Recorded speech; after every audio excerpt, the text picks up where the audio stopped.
রাজধানীর wireless rail gate এলাকায় ৩৬ নম্বর ওয়ার্ডের বিএনপির সিনিয়র যুগ্ম সাধারণ সম্পাদক বাবুল হাওলাদারের বিরুদ্ধে দখল, চাঁদাবাজি ও স্থানীয়দের ভয়ভীতি দেখানোর অভিযোগ উঠেছে।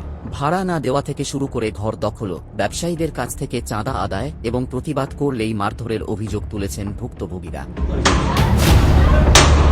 স্থানীয়দের দাবি, দীর্ঘদিন ধরে এলাকায় প্রভাব খাটিয়ে নানা অনিয়ম করে আসছেন তিনি। ভুক্তভোগীদের অভিযোগ, কেউ দোকান চালাতে চাইলে দিতে হয় চাঁদা, আবার কেউ প্রতিবাদ করলে তাকে হুমকি, ভয়ভীতি এমনকি মারধরের শিকার হতে হয়। এই বাবুলের অত্যাচারে এই যে আমি এটা প্রতিবাদ করার পরে এই দেখেন আমারে এই যে কোপাইছে। এই আমার 2 রুম হারা খাইতে আছে, এটা আমার কিনা টাকার জমিন বেচা ঘর কিনছি। আমি যদি একটা লাইট জ্বালাই ওটাতে আমার 500 টাকা না, একটা ফ্যান চালালে 500, টিভি চালালে 500।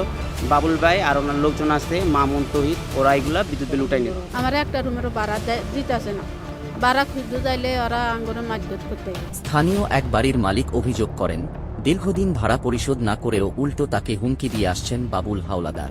ভাড়া চাইতে গেলে পুলিশের ভয় দেখানো সহ নানা হুমকি দেওয়া হয় বলেও দাবি তার।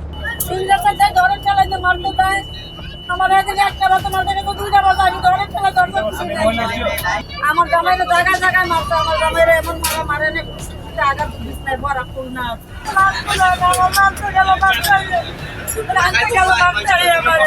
এছাড়া কয়েকজন ভাড়াটিয়ার অভিযোগ, বাড়ির প্রকৃত মালিক থাকা সত্ত্বেও বাবুল হাওলাদার নিজেকে নিয়ন্ত্রক দাবি করে তাদের কাছ থেকে ভাড়া আদায় করেন। কেউ প্রকৃত মালিককে ভাড়া দিলে পরে হুমকি ও হয়রানির মুখে পড়তে হয়।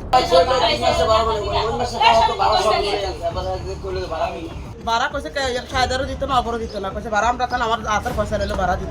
ইন্নাস বারবার ওখানে আপনার ওই বাবুল ভাই যে মার হতে একজন মানে বাবুল ভাইকে যারা করে দিয়েছে আমি তারা বহুত দিন করে তো 5 টাকা।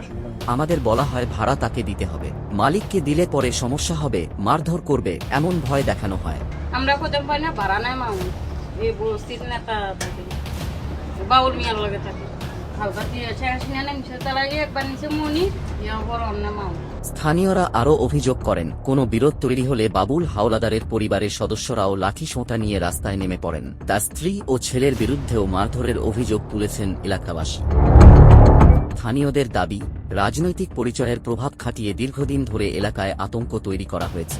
তারা দ্রুত প্রশাসনের হস্তক্ষেপ ও সুষ্ঠু তদন্তের দাবি জানিয়েছেন।